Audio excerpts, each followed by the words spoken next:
Hey guys, how's it going today?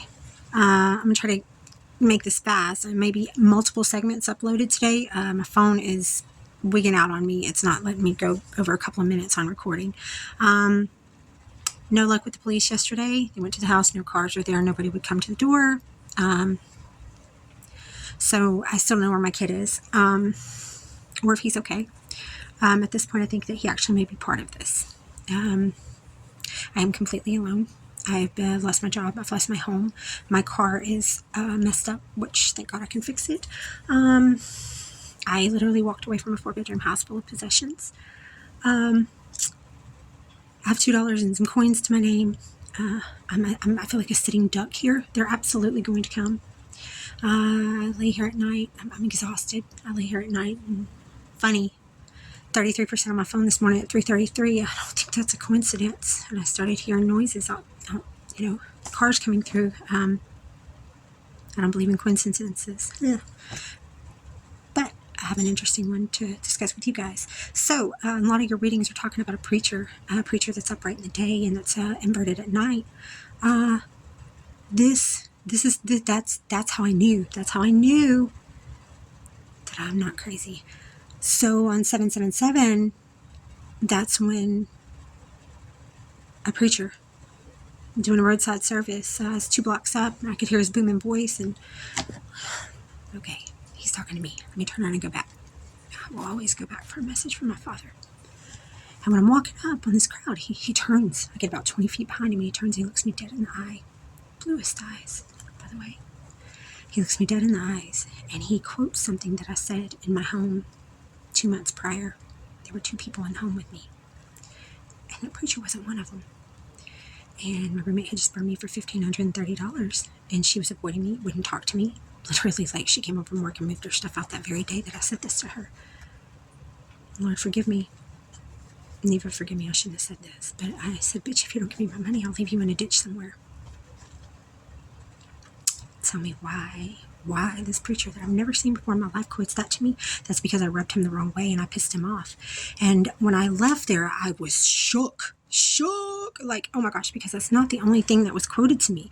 2 weeks before, I had been, I was 18 days sober.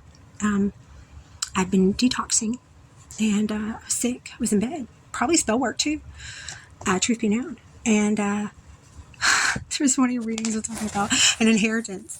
You're going to be rich. And I was like, oh, yes, fast cars for me, fast cars for you. Everybody's getting muscle cars. Dude, I walk 90% of the time. I've kept my car going for 10 years because I'm somewhat talented. But I mean, if you got money coming, like, wouldn't you buy a fast car? I mean, but I got chastised right there by that preacher and all those people about when you're spiritually rich, it's not about money. It's not about money. You were correct, sir. Whenever he was done preaching, I walked up to him, and I knew, like, I just had to go and talk to him myself. And I walked up to him and I said, I just want to thank you, sir, for your sermon today. And I shook his hand, and I looked him dead in the eye, and I said, am I going to be okay? And he said, keep your 10 commandments close to your heart. He said, you will be the example that you could have gotten out of the pit. What did you just say to me? Could have? No, pump the brakes. Because obviously you didn't meet my grandmother. And ever since I was a little girl, do you know what she used to tell me? You are the master of your own destiny. Yeah, so that's when I knew right then. Oh, because there was multiple other conversations that I'd had with my Jack Russell Lola. Yeah, she's my crazy lady. That were brought up. Either my phone had been cloned, or there were cameras in my home. But I'd like to think it's on a much larger scale because my entire YouTube feed was being manipulated. Letter being read to me that supposedly my ex-husband wrote. Somebody was absolutely sent to my house on 7/6/7. I wasn't supposed to leave. And when I hit God's messages, and it was a letter that my ex-husband had written or legally husband still. Been separated for quite some time now. Yeah, I got spooked. I didn't even listen to the whole thing. I grabbed my dog and put on some shoes, and we took off through the woods. Funny. I must have ran like a mile or two through the woods. I don't know how I didn't hit every tree. But I ended up at this old lady's house named Mary. Of all people, Mary. She didn't let me in, but she did because I was scared to death, because I knew that somebody was after me. When I finally hit the woods and I got deep enough into the woods, I turned around. Sure enough, there was a vehicle coming down the front street in front of my house. Guess what? I live on a dead-end road, and everybody on my street was gone for the 4th of July.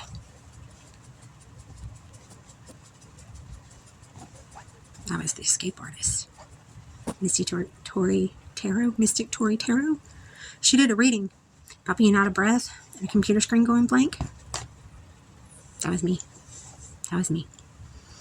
Because once it finally hit me, Miss Mary, I turned off all devices. I knew that I was either being tracked or recorded.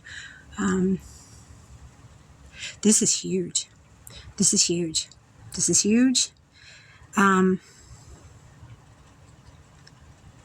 This preacher and I, we have unfinished business.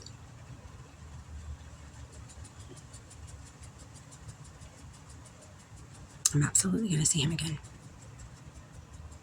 Everybody is urging me, you need to leave.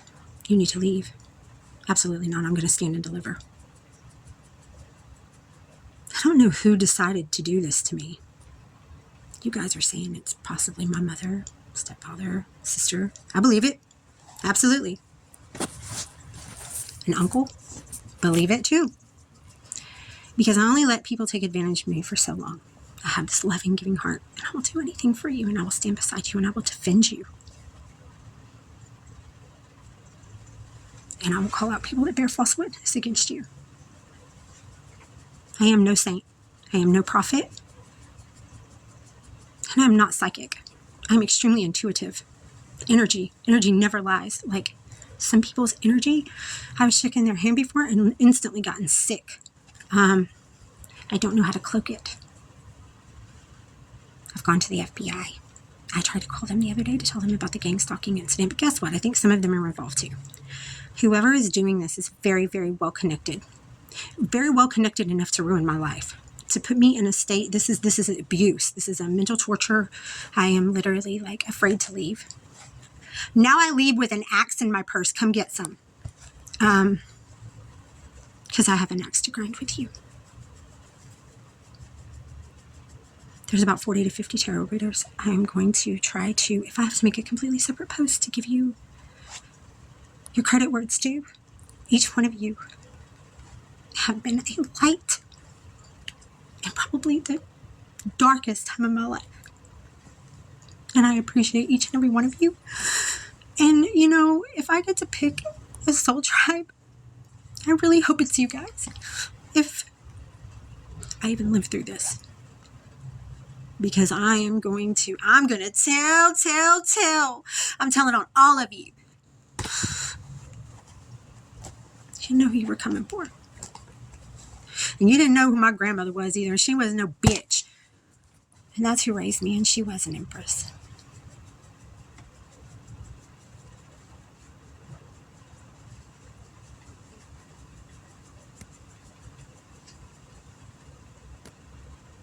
One other thing about me too. I practice forgiveness. I forgive the most undeserving. You know why?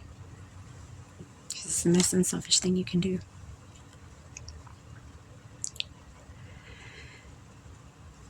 You let go of it. And it's not yours anymore to carry.